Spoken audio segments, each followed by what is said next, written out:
Adding teachers in Tabschool LMS is not a hectic task anymore. In this video, we will show you how to add teachers in bulk in Tabschool in just a few clicks.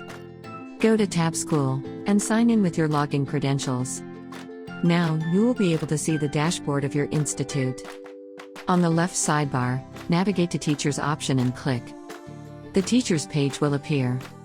On the right, there is an Excel sheet icon. Click on it and download the Excel file.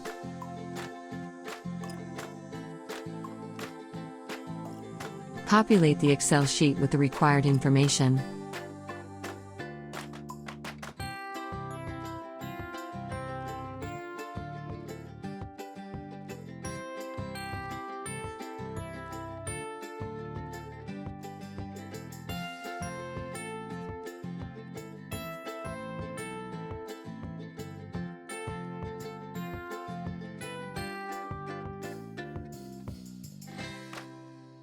Open your browser, and click on Teacher menu from the dashboard, and click on the bulk upload.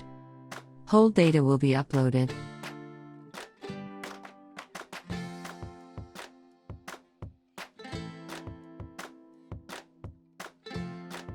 Your teachers can now start accessing their respective dashboards.